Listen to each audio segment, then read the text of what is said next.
bismillahi wa ala millati rasul wa manhajil qadim. ku bëgg am jàmm na nga jéem a jubal. ñaan baax na lool waaye du tee jéem a jubal, ndaxte àdduna day dox te du mën a taxaw, xanaa bu bufta bi walee rek lay taxaw. te bu boobaa ñun ñii di waa Sénégal ku ci jébbalu woon kenn du la fitnaal. lii nag dama nettali rek waxuma ko, waxi ku tedd kee daman fekkee ma ko.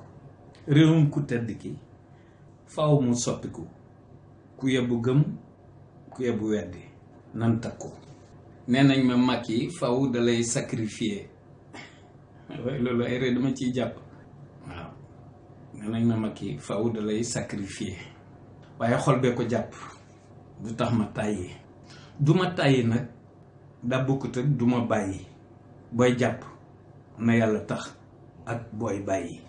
loxo bu jàppee boroom mën naa bàyyi waaye bu xol jàppee boroom du mën a bàyyi. ku sant Serigne Touba ca kaw ma jàpp la, boo ma jàppee boo ma jàppul ma jàpp la.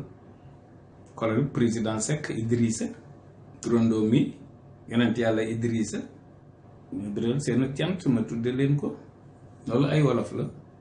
loolu mooy ku ko def rek ma def ko.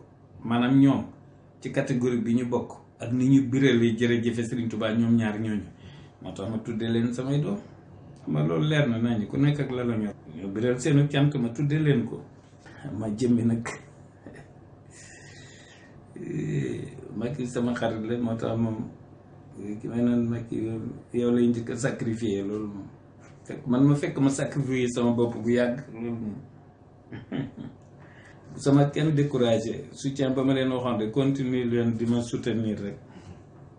waaw man maa ngi sama jërëjëfe Serigne Touba di dund sama àjjana di koy yéene ñëpp. asalaamaaleykum man ittabaal huda.